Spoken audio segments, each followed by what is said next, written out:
Hello, everyone. This is Deaquilin, and I am doing this impromptu, very impromptu. Actually, I just did a class over on my Self Love Academy for Youth page for parents. And last night, I was actually working on a class to teach called Loving Yourself and Others from Your Soul's Center.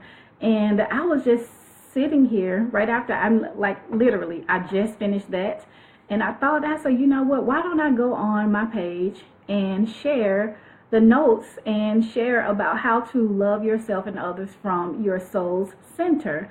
So that's what I'm here for. So as you're joining me, just get a notepad and pen and write down the few things that I want to share with you. This is going to be very quick, but I just think it's important to share.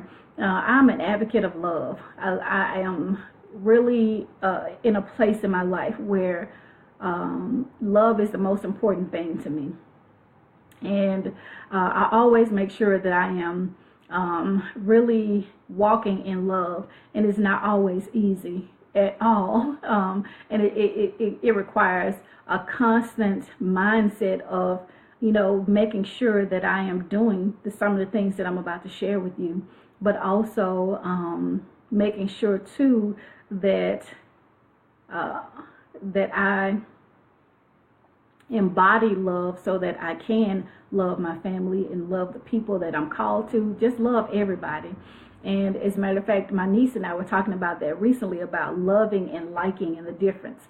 And so I want to share with you I think I have four or five ways that you can love yourself and others from your soul center. And number one is to do just that, love from your soul center. Your soul center is the heart, the heart of yourself, your soul. Your soul consists of your mind, your will, and your emotions. And the soul center is the part of you that we call higher self. And this is the part of you that is the part of you that is connected to God. This is the part of you that calls you to higher mindset and a higher way of living and a higher way of being. So number one is love from that place, love from your soul center, not from what's outside of you, but from the inside. So many times what happens is we love people from the outside in, and really we should be loving them from the inside out. And that goes for our inside out as well as loving them from the inside out. So the goal of your soul center is to bring you higher and to connect you with, your higher God-like self. And so when you're living in that place, your soul center, then it's easier for you to exude love and be love from that place. Not only that, but when you're loving from your soul center, you broadcast out in different frequencies, and people, pick up on that. And people love you, and people respond to you according to that place that you're loving from. So make sure that you love from your soul center. That's number one. Number two is invite loving thoughts into your mind. Invite loving thoughts into your mind. And also begin to create, when you do that, it will begin to create loving conditions in your life. So as you're thinking, the Bible says in, I think it's Proverbs 23:7. I have to look it up. But it says, as he thinks in his heart, so is he. As a man thinks in his heart, so is he. So if you invite loving thoughts into your life, what's going to happen is you're going to create loving conditions in your life. So, hi Sandra, you're very welcome. This is very impromptu, but I'm glad you're here. So that's number two, is invite loving thoughts into your mind, and they will begin to create loving conditions in your life. How can I love this person better? How can I respond in love? I was talking to my girls on Wednesday. I go and do a girls program, and we were talking about the difference between react and respond. And so when you react, you're basically reacting the offense that a person has done towards you. So if a person goes off on you, your reaction is you reacting them by going back off on them, as opposed to responding. And responding is when you're inviting love into your mind and you're saying, you know what, I understand that this person may be going through something. Understand that maybe even I did offend this person, but I'm going to cast loving thoughts in this situation, and I'm going to use this situation to be love and exude love and to show love. Marianne Williamson says something so powerful. She says that in every situation, it is either love or a call to love. And so we have to realize that when things happen in our lives, that's a call to love. So if you're always having loving thoughts, you'll identify what is love and what is a call to love.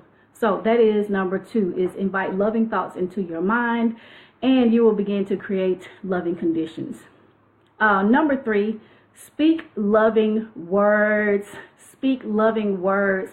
Your thoughts, your words, the condition of your heart, all of that it pulls back to you what you put out. So make sure that you speak loving words. And if they are not loving, just don't say them at all. Do not sow negative seeds. Always sow love seeds, because every seed that you sow will reap a harvest, and the harvest is always greater than the seed. You can sow one lemon seed and reap a lemon tree with hundreds and probably thousands of lemons that has seeds in them. And so with that, every time you sow a seed, you always reap greater. So if your words are not loving, if they are not laced with love, if they are not coming from a loving place, don't speak them at all. Just close your mouth and keep it closed.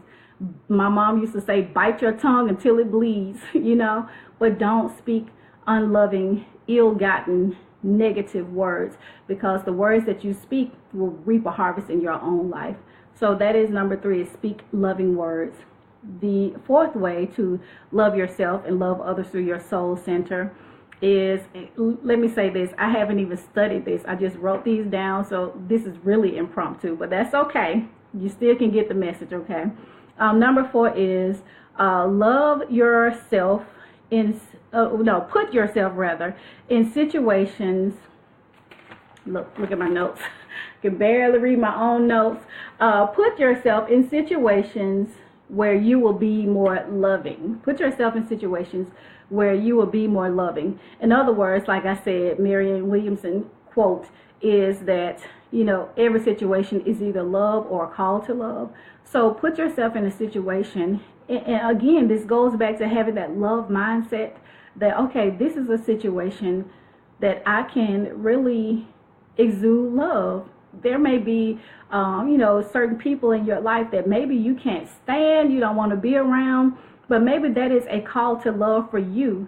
Being a part of a student of A Course in Miracles, one of the biggest descriptions, or I would say the best description of a miracle, is an expression of love.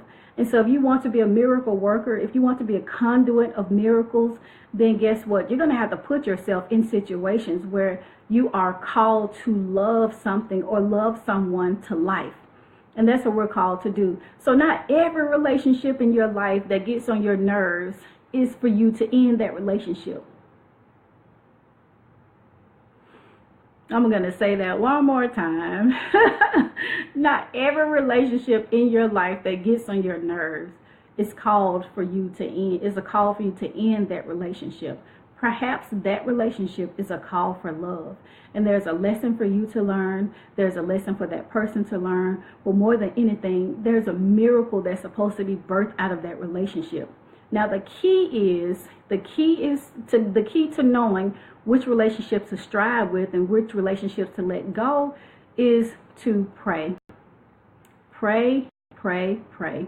Pray and ask God, is this a relationship that I'm supposed to strive with? Because it may not be your act of love that changes a person. It may be somebody else's act of love. Because people won't always receive from you. People won't always receive from you.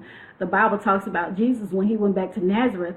It explicitly says that the people of Nazareth were offended at him, not by him. He had done nothing to them, but they were offended at him. In other words, they were offended at the notion of him and who he was and who he represented and who he claimed he was.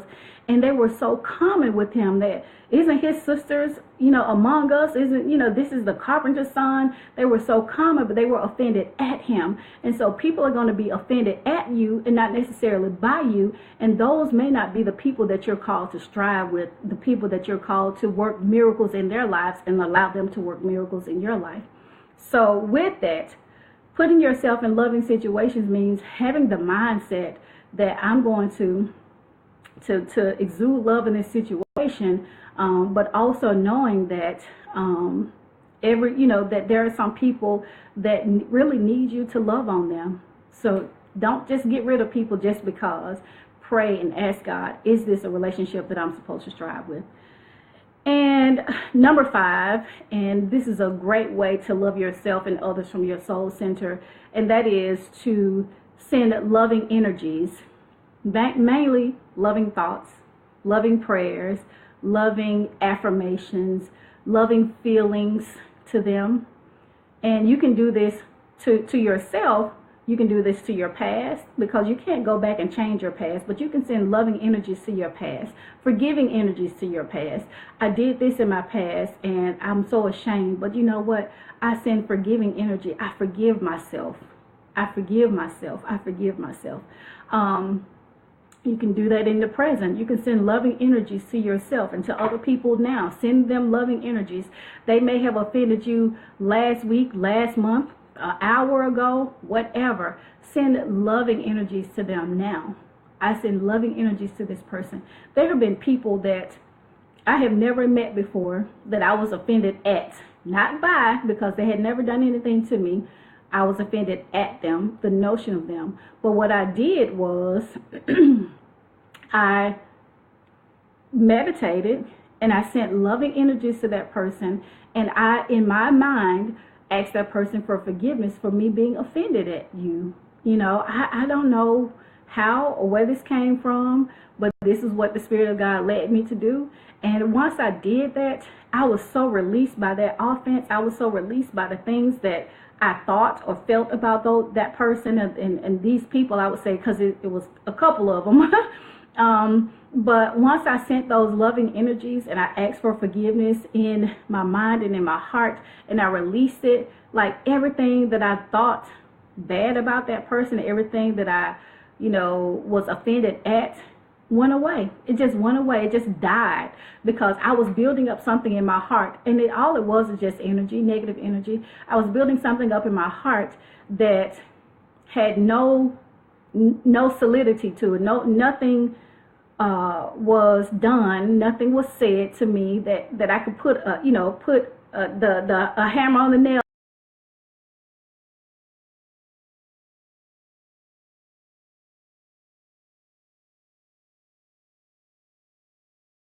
Heals. So send loving energies to that person. Send loving energies to yourself. You can send loving energies to your past, your present, and even your future. In the future, maybe you want a new home in the future. Maybe you want a new career in the future. Start sending loving energies to it now. And once you do that, once you get there, love is going to draw you and pull you to the place where you send those loving energies. So that is how you love from your soul center. I'm going to give you those 5 one more time. Number 1, love from your soul center, your soul, the higher self of you. The part of you that is connected to God, that pulls you to higher consciousness and higher state of being and higher way of living. So that's number 1. Number 2 is invite loving thoughts into your mind, and they will begin to create loving conditions. Number 3, speak loving words. If they are not loving, don't say them. Number 4, put yourself in situations that challenge you to be more loving. And number 5 is send loving energies to yourself, to others, past, present, and future. So that's all that I wanted to share. Oh, we have a couple of other people that joined. Hopefully this video will be available for playback. Thank you so much, Sandra, for being here, and Artelia and Kanisha. Thank you. And I see Latoya joined us. Latoya, So thank you so much for being here. I will do more live on this page. For a very long time when Facebook started doing live, I was not able to go live on this page, not from my phone, not from any apps. And so now, since they redid it where you can do it on the computer, go live, I'm able to. So I will definitely come back. But this was very impromptu. So go back and watch the playback again and again and again and again. If you have any questions, please feel free to reach out to me, or you can leave the questions below in the comment box. I love you, and I thank you so much.